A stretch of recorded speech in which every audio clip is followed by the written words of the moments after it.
एक बार एक व्यक्ति गौतम बुद्ध के आश्रम में रहने के लिए आता है। आश्रम की शांति में 2 दिन बिताने के बाद वह बुद्ध के पास जाता है और कहता है, बुद्ध, मेरे मन में कुछ प्रश्न उठ रहे हैं, मैं आपसे उन प्रश्नों के उत्तर जाने आया हूँ। बुद्ध ने मुस्कुराते हुए कहा, पूछो क्या प्रश्न है तुम्हारे। उस व्यक्ति ने कहा, बुद्ध, मैं अपने जीवन से बिल्कुल भी खुश नहीं हूँ। दुखों और मुसीबतों के पहाड़ ने मेरे जीवन को नर्क बना रखा है। मेरी जिंदगी में कुछ भी अच्छा नहीं चल रहा है, कुछ भी। मैं आपसे जानना चाहता हूँ कि आखिर मेरे साथ ये सब क्यों हो रहा है, मैं इतना अभागा क्यों हूँ। बुद्ध ने कहा, सबसे पहले तो तुम ये बताओ कि तुम्हारे इस दुख का कारण क्या है, वह कौन सी चीजें हैं जिसने तुम्हें इतना व्याकुल और चिंतित कर रखा है। थोड़ी देर तक सोचने के बाद व्यक्ति ने कहा, बुद्ध, ये कैसा बेतुका सवाल है। मैंने आपसे प्रश्न किया और आप उत्तर देने के बजाय मुझसे वापस प्रश्न कर रहे हैं। व्यक्ति की बात सुनकर बुद्ध मुस्कुराए और बोले, दुख तुम्हारा है तो उसका कारण भी तुम्हें ही पता होना चाहिए। अगर तुम्हारे दुख का कारण तुम्हें ही नहीं पता तो फिर तुम मुझसे कैसे उम्मीद कर सकते हो कि मुझे तुम्हारे दुख का कारण पता होगा। व्यक्ति ने कहा, लेकिन लोग तो कहते हैं कि आप भगवान हैं, आप सब कुछ जानते हैं, आप लोगों के मन को पढ़ लेते हैं, फिर आपको मेरे दुख का कारण तो पता ही होगा। बुद्ध हल्के से मुस्कुराए और फिर गंभीर आवाज में बोले, यही तो तुम सबसे बड़ी गलती कर रहे हो। तुम सोच रहे हो कि कोई और आएगा और तुम्हारी सारी समस्याओं से छुटकारा दिला देगा, लेकिन ऐसा कभी नहीं होने वाला। अगर तुम्हारी परेशानियों से तुम्हें कोई छुटकारा दिला सकता है तो वह तुम खुद हो।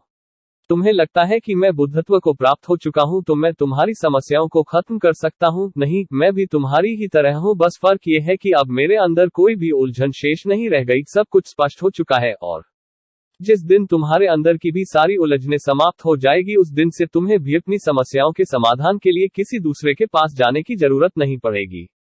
बुद्ध ने व्यक्ति से पूछा, क्या तुमने कभी किसी पुष्प को ध्यान से देखा है। ये सुन व्यक्ति आश्चर्यचकित होकर बोला, बुद्ध, पुष्प तो एक बहुत ही साधारण सी चीज है, उसे तो सभी ने देखा है। बुद्ध ने कहा, पुष्प भोर सवेरे के अंधकार में बस एक कली होता है, दिन के उजाले में खिलकर एक पुष्प बनता है और शाम होते होते मुरझाकर गिर जाता है। अगर पुष्प सिर्फ इस बात की चिंता करता रहे कि शाम तक तो उसे मुरझाकर गिर ही जाना है तो वह कभी भी खिल नहीं पाएगा। इसी प्रकार अगर तुम हर समय सिर्फ अपने दुखों के बारे में सोचते रहोगे तो तुम कभी भी खुश नहीं हो पाओगे। अगर तुम थोड़ा ध्यान से देखो तो तुम पाओगे कि अब भी तुम्हारे जीवन में ऐसी बहुत सी चीजें हैं जिनके लिए तुम अभी खुश हो सकते हो, जिनके बारे में सोचकर तुम मुस्कुरा सकते हो, अंदर से खुश हो सकते हो। तो मैं तुमसे कहना चाहता हूं कि तुम अपने जीवन की कमियों के बजाय अपने जीवन की अच्छाइयों पर ध्यान दो। अगर तुम्हें अपने जीवन में खुशी चाहिए तो तुम्हें इस शाश्वत नियम का पालन करना ही पड़ेगा। जीवन की अच्छी और सकारात्मक चीजों की तरफ ध्यान देना ही पड़ेगा। मैं तो केवल तुम्हें रास्ता दिखा सकता हूँ, उस रास्ते पर चलने का तरीका बता सकता हूँ, लेकिन अगर तुम खुश रहना चाहते हो तो उस रास्ते पर चलना तो तुम्हें ही पड़ेगा। बुद्ध के मुंह से ऐसी बातें सुनने के बाद वह व्यक्ति थोड़ी देर तक शांत बैठा रहा। कुछ देर सोचने के बाद उसने बुद्ध से कहा, लेकिन एक बात मेरी समझ में नहीं आ रही, क्या मेरे जीवन की सारी समस्याओं का समाधान एक ही बार में किया जा सकता है। बुद्ध ने बहुत ही शांति से जवाब देना शुरू किया, मान लो कोई भविष्य देखने वाला व्यक्ति तुम्हें ये बता देता है कि आज शाम तक तुम्हारी मृत्यु निश्चित है, तो क्या ये जानने के बाद तुम उन बातों की चिंता करोगे जिनके बारे में सोचकर तुम दुखी हो रहे थे। नहीं, तुम्हें कोई ऐसी समस्या याद भी नहीं आएगी जिसके लिए तुम अभी चिंतित हो रहे थे, क्योंकि उस समय तुम केवल जीवन की उस सच्चाई के बारे में सोच रहे होगे जिसे मृत्यु कहते हैं, और अचानक तुम्हें महसूस होगा कि जिन छोटी छोटी बातों को तुम अपने जीवन की सबसे बड़ी समस्या समझकर बैठे थे वह तो कुछ भी नहीं थी। अचानक तुम्हें लगेगा चिंता करना तो व्यर्थ है, मैं तो शाम तक इस दुनिया को छोड़कर जाने वाला हूं, और तुम्हें अपने जीवन के वे सारे पल व्यर्थ लगेंगे जो तुमने चिंता, जलन और बेवजह के दुख में बिताए थे। लोग बोलते तो है लेकिन वो कभी भी अंदर से स्वीकारते नहीं कि एक दिन उन्हें भी इस दुनिया को छोड़कर जाना है। उनकी चाहत, उनकी इच्छाएं इतनी मजबूत होती हैं जो वे खुद को अमर मान लेते हैं। खुशी और दुख दोनों ही स्थायी नहीं है, ये हमारे कर्मों और विचारों की वजह से पैदा होते हैं। व्यक्ति जो कि बुद्ध की बातों को ध्यान लगाकर सुन रहा था, उसने बीच में रोकते हुए कहा, बुद्ध, तो क्या आपके कहने का अर्थ यह है कि मैं हमेशा ये सोचता रहूं कि मैं मरने वाला हूं, और क्या ऐसा सोचना मेरी सारी समस्याओं को खत्म कर देगा। बुद्ध ने कहा, नहीं, ऐसा कभी मत सोचो। बस तुम्हें ये स्वीकार कर लेना है कि इस दुनिया में मेरी उपस्थिति अनिश्चित है, और जब तक मैं यहाँ हूँ एक खुश जीवन जीऊंगा। जो भी अच्छी चीजें तुम्हारे जीवन में हो रही है या है उनके साथ जीऊंगा, वो तुम्हें अंदर से खुशी और शांति देगी। अपने दिमाग को सही करो और धीरे धीरे तुम्हारे अंदर की सारी उलझनें समाप्त हो जाएंगी। इंसान के जीवन के ज्यादातर दुख उसकी इच्छाओं की वजह से पैदा होते हैं, इसीलिए अपने मन को नियंत्रित करो। अगर तुम अपने दिमाग को एक बच्चे के दिमाग के जितने सुलझा कर रख सकते हो तो तुम्हें आंतरिक शांति का अनुभव होगा। व्यक्ति ने कहा, हम चंचल मन को कैसे नियंत्रित कर सकते हैं। बुद्ध ने कहा तुम्हें सबसे पहले खुशी और दुख के बीच के अंतर को समझना जरूरी है। तुम्हें पहले ये जानना होगा कि तुम्हारे लिए खुशी और दुख का क्या मतलब है, फिर उसके बाद अभ्यास के द्वारा तुम्हें अपने मन को ऐसे तैयार करना है कि ज्यादा खुशी के मौके पर ये न तो ज्यादा खुश हो और न ही दुख आने पर बहुत ज्यादा दुखी। तुम्हें अपने मन को दृढ़ता के साथ मध्य में रखने का प्रयास करना है। इसे मैं मध्यम मार्ग कहता हूँ। अपने जीवन में गहराई से को और यह पता करने की कोशिश करो कि तुम्हारे दुख क्या है और यह क्यों पैदा होते हैं, तो अंत में तुम्हें इसका एक ही जवाब मिलेगा कि तुम्हारे सारे दुखों का कारण तुम खुद हो। तुम्हारी चाहत, इच्छाएं, तुम्हारा लगाव ही तुम्हारे सारे दुखों का कारण है। पर क्योंकि मन ही तुम्हारी सारी चाहत इच्छाओं को पैदा करता है, इसीलिए अगर तुमने अपने मन को नियंत्रित कर लिया तो तुम्हारे सारे दुख खत्म हो जाएंगे। बुद्ध ने व्यक्ति से कहा, अगर तुम एक छोटा सा काम और कर सको तो तुम देखोगे कि तुम्हारे सारे दुख हमेशा के लिए खत्म हो जाएंगे।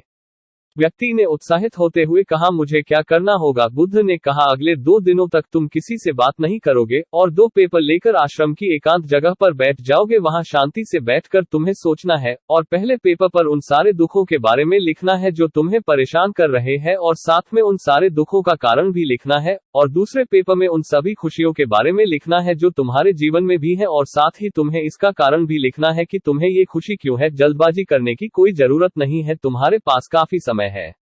तुम आराम से सोच सकते हो। जाओ और जाकर आराम से बैठकर सोचो और लिखो। व्यक्ति ने बुद्ध को प्रणाम किया और जाकर आश्रम के एक कोने में बैठ गया। 2 दिनों बाद वह बुद्ध के पास वापस आया। उसके हाथ में काफी सारे पेपर थे। बुद्ध ने उसे देखते ही कहा, सबसे पहले मुझे तुम्हारे दुखों वाले कागज को पढ़कर सुनाओ। व्यक्ति ने पेपर पढ़ना शुरू किया। पहला, मेरे परिवार में मेरे सारे भाई अमीर हैं, लेकिन मैं गरीब और कर्जदार हूं क्योंकि मैं काम करने से डरता हूं। मैं काम से ज्यादा आराम करता हूं और साथ ही मैं खुद की दूसरों के साथ तुलना भी करता रहता हूं।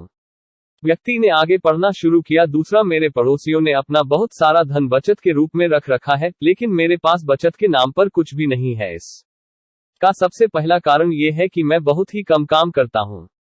इसकी वजह से मैं बहुत थोड़ा कमा पाता हूं, लेकिन मैं खर्च बहुत ज्यादा करता हूं अपनी गलत संगति की वजह से, जिसका परिणाम यह है कि आज मेरे पास बचत के नाम पर कुछ भी नहीं है। तीसरा, मेरी पत्नी बहुत लंबे समय से बीमार है और इसकी बीमारी का कारण मैं खुद हूं, क्योंकि अपनी लापरवाही की वजह से मैं उसे कभी भी किसी वैद्य के पास नहीं ले गया। मैंने उसे किस्मत के भरोसे छोड़ दिया, लेकिन सच्चाई तो ये है कि कहीं न कहीं मेरे अंदर ये चाहत थी कि मेरी पत्नी की अगर इस बीमारी की वजह से मौत हो जाती है तो मैं किसी दूसरी सुंदर स्त्री से विवाह कर लूंगा। चौथा, मैं अपने मन में मुफ्त का धन पाने के बहुत से ख्याली पुलाव और योजनाएं बनाता रहता हूं, लेकिन जब वे योजनाएं पूरी नहीं होती तो मैं दुख और चिंताओं के सागर में डूब जाता हूं, और फिर मैं अपने इस दुख और चिंता से बाहर आने के लिए हर रोज मदिरा का सेवन करता हूं, और अपनी इस आदत का जिम्मेदार भी मैं खुद ही हूं। हालांकि मैं जानता हूं कि मेरे पास मदिरा का सेवन करने के लिए पर्याप्त धन नहीं है, लेकिन फिर भी ऐसा करता हूं। हालांकि मैं मदिरा और धूम्रपान के बिना भी अपना दिन खुशी खुशी जी सकता हूं, लेकिन मैं फिर भी ऐसा करने के लिए बहाने ढूंढता रहता हूं। हे बुद्ध, ये चारों मेरे सबसे बड़े दुख हैं। बहुत गहराई से सोचने के बाद मैंने पाया कि इन चारों दुखों का कारण मेरे द्वारा किए गए कर्म और मेरे विचार ही है। ये सुनकर बुद्ध मुस्कुराए और बोले, अच्छा, अब तुम मुझे अपना खुशियों वाला कागज पढ़कर सुनाओ। इस बार व्यक्ति ने बहुत ही उत्साहित होकर पढ़ना शुरू किया। पिछले 2 दिनों के दौरान मैंने जो भी जाना और अनुभव किया वह मैंने अब तक की अपनी पूरी जिंदगी में कभी नहीं किया। पिछले 2 दिनों के दौरान मैंने यह महसूस किया कि मेरे अंदर असीम शांति और आनंद का सागर भरा पड़ा है, और मैं अपने इस अनुभव को पाकर बहुत प्रसन्न हूँ। मेरी खुशी के कारणों की सूची बहुत लंबी है, जिसे पढ़कर आपको सुनाने में बहुत लंबा समय लग जाएगा। व्यक्ति के मुंह से ऐसी बातें सुनने के बाद बुद्ध मुस्कुराए और बोले, सिर्फ तुम्हारे लिए ही नहीं बल्कि हम सबके लिए भी कारण एक समान होते हैं। वह तो अज्ञानतावश इंसान अपना बहुत सा समय बर्बाद कर देता है अपने दुख के कारणों का पता लगाने में, यहाँ तक कि हमारा जीवन भी खुशी, शांति और आनंद को इकट्ठा करने की एक तिजोरी है। बुद्ध ने व्यक्ति से कहा, तुम्हें अपनी खुशी के कारणों को बताने की जरूरत नहीं है, तुम सिर्फ कुछ को पढ़कर मुझे सुना सकते हो। व्यक्ति ने एक बड़ी मुस्कान के साथ पढ़ना शुरू किया। पहली खुशी इस बात की है कि मैं अभी जीवित हूँ और इस दुनिया में जी रहा हूँ।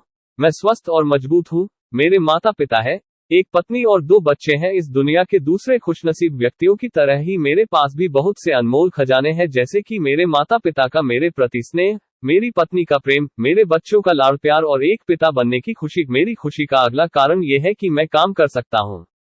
क्योंकि मैं स्वस्थ हूँ, मैं कोई भी काम सीखकर अपनी आमदनी को बढ़ा सकता हूँ और अपने परिवार की सभी जरूरतों को खुशी खुशी पूरा कर सकता हूँ। मैं खुश हूँ क्योंकि मैं एक खुशहाल परिवार बना सकता हूँ बिना खुद की अपने पड़ोसियों और अपने भाइयों से तुलना करे, और आपकी कृपा से मेरे अंदर जिस मानवता ने जन्म लिया है उसकी सहायता से मैं अपनी सारी बुरी आदतें छोड़कर एक खुशहाल और आनंदित जीवन जी सकता हूँ।